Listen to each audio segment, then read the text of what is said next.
अमृता हरियाणा के एक छोटे से कस्बे से आई थी। बचपन से ही उसका मन किताबों और कविताओं में बसता था। क्लासरूम के चहल-पहल से ज्यादा उसे लाइब्रेरी का सन्नाटा अच्छा लगता था। उसके पास एक छोटी सी डायरी थी, जिसमें वह हर दिन कुछ लिखती, कभी सपनों के बारे में, कभी तन्हाइयों के बारे में और कभी उस प्यार के बारे में जिसे उसने कभी महसूस ही नहीं किया था। दिल्ली यूनिवर्सिटी की लाइब्रेरी में एक दिन उसकी टक्कर हुई आदित्य से। आदित्य एक इंजीनियरिंग स्टूडेंट था, पर उसकी सबसे बड़ी पहचान थी किताबों से उसका गहरा रिश्ता। उस दिन आदित्य ने अमृता से एक किताब मांग ली और बस वहीं से दोनों की बातचीत की शुरुआत हो गई।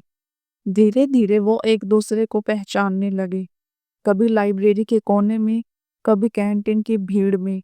उनकी बातें सिर्फ किताबों तक सीमित नहीं रही, बल्कि जिंदगी और ख्वाबों तक पहुंच गई।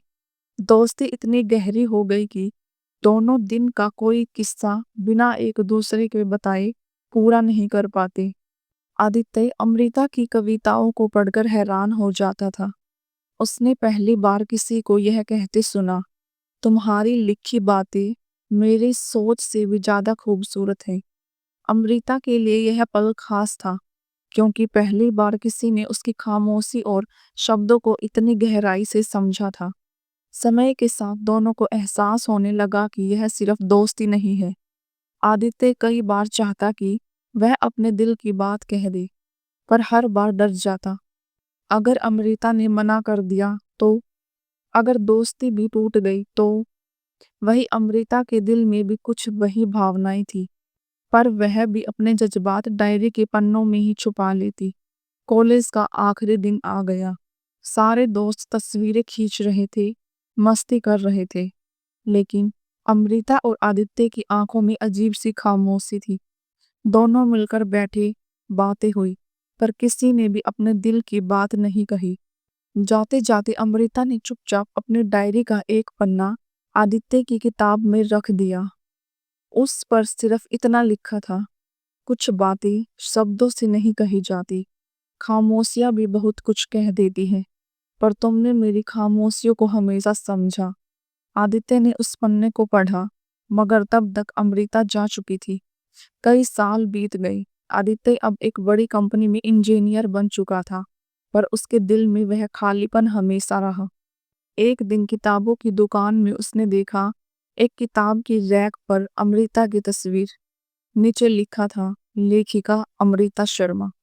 आदित्य हैरान रह गया।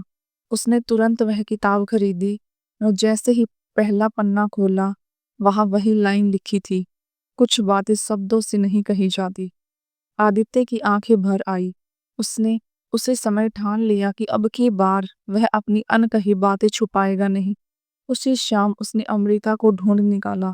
कैफे की खिड़की के पास बैठी अमृता अब भी वही थी, सादगी, मुस्कुराहट और शब्दों से भरी।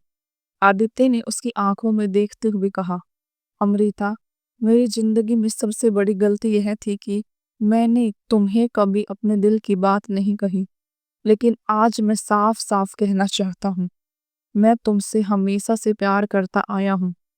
अमृता मुस्कुराई, उसकी आंखें भर आई और उसने धीरे से कहा, और मैं हमेशा से तुम्हारे जवाब का इंतजार कर रही थी। आदित्य, दोनों हंस पड़े। सालों की अनकही बातें अब आखिरकार जुबां पर आ गई थी।